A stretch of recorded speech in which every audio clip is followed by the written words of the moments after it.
June পর্যন্ত আমার মনে হয় তো 4 থেকে 4.5 লাখ টাকার বেশি আমরা ব্যবহার করতে পারবো না। শেখ হাসিনা হঠাৎ করে দেখলাম আমরা বাংলাদেশে একটা চুম্বকের মতো কিছু স্লোগান দিল, অথচ তারা এসে দেখলেন যে হামের কোনো টিকাই সংগ্রহ করা হয়নি, যার জন্য কিন্তু আজকে অনেক প্রায় 200-র উপরে শিশু মারা গেছে। প্রতি বছর 50 লাখ মানুষ চিকিৎসা করতে গিয়ে দরিদ্র হচ্ছে। এটা কি স্বাস্থ্য ব্যবস্থার বহু বছরের ব্যর্থতা?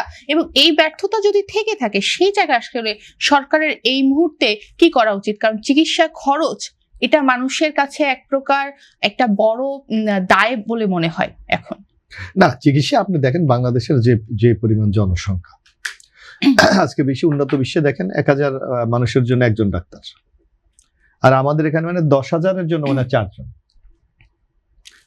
সুতরাং আমাদের সেই নাগরিকদের যে ধরনের চিকিৎসা দেওয়া দরকার আমরা রাষ্ট্র কিন্তু সেটা দিতে পারছি না, যার কারণে অনেকে বাংলাদেশ আপনি যে কোনো হাসপাতালে যান দেখবেন আপনার ওয়ার্ড বা সিটগুলি তো পরিপূর্ণ আছে, আপনি বারান্দায় দেখবেন আপনার আসে এমন একটা অবস্থা যে যেই পরিমাণ সেবা দরকার সেই পরিমাণ এটা রাষ্ট্রের সীমাবদ্ধতা, এটাকে আপনি অস্বীকার করতে পারবেন না। কিন্তু এই জন্য তো আমরা ব্যবস্থা নিচ্ছি এবং বাংলাদেশে অনেক ক্ষেত্রে কিন্তু অনেক উন্নত করেছে, এটাকে অস্বীকার করা যাবে না। আজকে দেখেন বাংলাদেশের ওই যে ওপেন হার্ট সার্জারি 100% সাকসেস আমরা বাংলাদেশ খুব ভালো করছে বাংলাদেশে।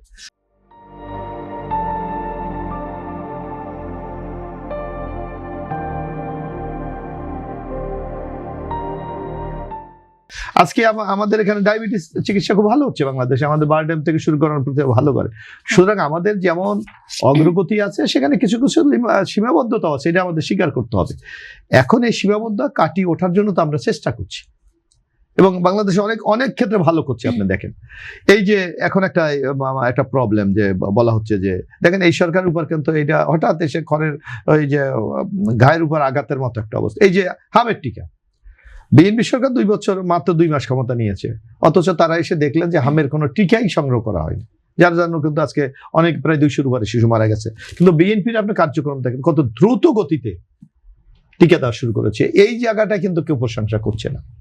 সুতরাং আমাদের প্রস্তুতি আমরা নিচ্ছি এবং আশা করি যে কথাটি শাহেদ ভাই চমৎকার বলেছে, আমার চেয়ে ভালো বলে সাংবাদিক মানুষ তো তত্ত্বপত্র তাদের কাছে থাকে, আর আমরা তো রাজনীতির মেঠোপথে বক্তৃতা দেই জনগণকে নানাভাবে কনভিন্স করার জন্য।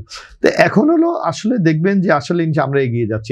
আমার মনে যে সংকটগুলি আপনি দেখতে পাচ্ছেন, এই সংকটগুলি যেই পরিকল্পনা বিএনপি আজকে গ্রহণ করেছে, আপনি বলেন তো আমরা এর আগে দেখেছি রাজনীতির মাঠে যখন ইলেকশন আসে মানুষ কিন্তু নানা প্রতিশ্রুতি দেয়, কমিটমেন্ট দেয়, জনগণকে কমিটমেন্ট দিয়ে ভোট নেওয়ার চেষ্টা করে। আমার স্পষ্ট মনে আছে, শাহেদ ভাই তো সাংবাদিক, আমার মনে থাকার কথা 2008-এ শেখ হাসিনা হঠাৎ করে দেখলাম আমরা বাংলাদেশে একটা চুম্বকের মতো কিছু স্লোগান দিল যে বিনামূল্যে 10 টাকা চাল দেবে, হ্যাঁ বিনামূল্যে সার দেবে, ঘরে ঘরে চাকরি দেবে, এটা কি ডিজিটাল বাংলাদেশ দেবে।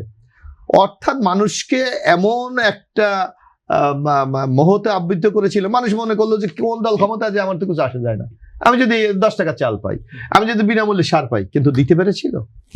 পারে নাই। কিন্তু 15 বছর ক্ষমতায় ছিল, কিন্তু দিতে পারে নাই। কিন্তু আপনি দেখেন বর্তমান মাননীয় প্রধানমন্ত্রী তারেক রহমান যে ওয়াদাগুলি করেছিলেন, অনেকে কিন্তু নির্বাচনের সময় জামাতে ইসলামী বলেছিলেন ফ্যামিলি কার্ড বাংলাদেশে কোথায় তারা তাকে দেখতে পাচ্ছে না। আজকে দেখেন বিএনপি ফ্যামিলি কার্ড পরিবর্তন করেছে, কৃষক কার্ড পরিবর্তন করেছেন, সেই টাকার ঘাটতি কোন আমি একটা নজ হিসাবে বাংলাদেশে বর্তমানে এখন সোশ্যাল নেটওয়ার্ক একটা সেফটি নেটওয়ার্ক আছে, সেখানে প্রতি বছর 1,16,000 কোটি টাকা মানে লাগে। এই ফ্যামিলি কার্ড দিতে মাত্র 10,000 কোটি টাকা বেশি লাগবে। এবং ফ্যামিলি কার্ডের আপনি ক্রাইটেরিয়া তো দেখেছেন, যারা অন্যান্য যে সোশ্যাল সিকিউরিটি ভোগ করে, যেমন বয়স্ক ভাতা, বৃদ্ধ ভাতা, নারী ভাতা, অমুক ভাতা, প্রতিবন্ধী ভাতা, জেলে ভাতা, তার বাইরে যারা আছে তারা পাবে। তো এখানে আইডেন্টিফাইড যে কারা ফ্যামিলিতে পাবে। এইটা সংকট কোনো কারণ, এইটা অর্থনৈতিক সংস্থান, এটা কোনো কারণ নাই। কারণ আপনি দেখেন বাংলাদেশে আপনি যদি বাজেট দেখেন, এইবারও দেখেন এই সরকার 7,71,000 কোটি টাকা বাজেট করেছে। আপনি দেখেন জুন পর্যন্ত আমার মনে হয় তো 4 থেকে 4.5 লাখ টাকার বেশি আমরা ব্যবহার করতে পারবো না। অনেক মন্ত্রণালয় এখনো আমি দেখলাম ওই জন্য 30% মাত্র বাস্তবায়ন করেছে। সুতরাং অর্থ কোনো সংকট না, কিন্তু আপনি হলো ব্যবস্থাপনা এবং অনেস্টলি সরকার সেইটা পরিচালনা করছে কিনা এইটা দেখার বিষয়।